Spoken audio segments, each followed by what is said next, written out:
C'est la meilleure pâte en une seule casserole que j'ai jamais mangée. Ici, dans ma casserole, je vais ajouter 600 g de chorizo toscane. Il y avait déjà un peu d'huile dans la casserole, ce qui aidera à bien faire frire.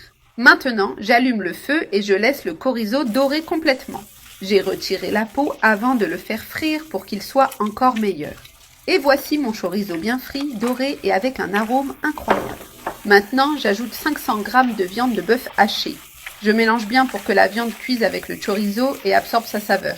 Il est temps d'assaisonner. J'ajoute une cuillère à café de sel. J'ajoute aussi une cuillère à café de poivre noir moulu.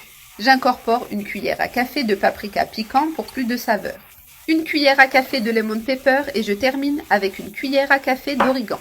Maintenant, j'ajoute 3 gousses d'ail bien hachées. J'ajoute aussi une tomate coupée et un oignon blanc haché. Cela donnera encore plus de goût. Je mélange bien pour que la viande cuise avec tous les condiments. Si vous remarquez que la viande n'a pas rendu assez de jus, ajoutez un peu d'eau. Ici, ma viande est déjà bien cuite. Maintenant, j'ajoute 3 cuillères à soupe de sauce tomate. J'incorpore toute la sauce dans la casserole et je mélange bien pour intégrer les saveurs. Maintenant, j'ajoute 250 g de pâte de type penne. Je mélange bien pour que les pâtes absorbent toute la saveur de la viande et des condiments. Maintenant, j'ajoute l'eau pour la cuisson. La quantité d'eau peut varier selon la taille de la casserole.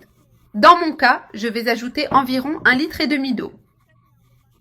Pendant ce temps, dans le mixeur, j'ajoute 200 g de crème fraîche.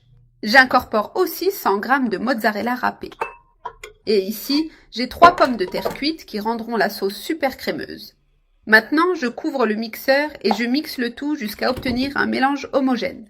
Voilà, ma crème de pommes de terre est bien lisse. Maintenant, je verse la sauce aux pommes de terre sur les pâtes. Regardez cette onctuosité incroyable dans cette recette. Je répartis bien la sauce pour qu'elle recouvre toutes les pâtes et s'intègre bien. Maintenant, sur le dessus, je place des tranches de mozzarella. Je répartis quelques tranches pour que le fromage fonde et rende le plat encore plus savoureux. Cela rendra les pâtes encore plus crémeuses et délicieuses. Une recette simple mais avec une saveur spectaculaire.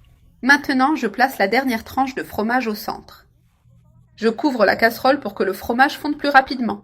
Et voilà, le fromage est complètement fondu et parfait. Pour finir, je saupoudre un peu de parmesan râpé par-dessus.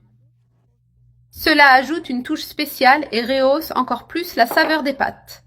Et maintenant, le plat est prêt à être servi. Je vais prendre une portion au fond de la casserole. Regardez cette texture crémeuse spectaculaire. C'est tout simplement merveilleux. Maintenant, je sers dans l'assiette pour le déguster. Regardez cette délicieuse pâte avec tout ce fromage fondu. Cette recette est incroyablement savoureuse et irrésistible. Il ne reste plus qu'à profiter de ces pâtes ultra crémeuses et délicieuses. Regardez cette merveille.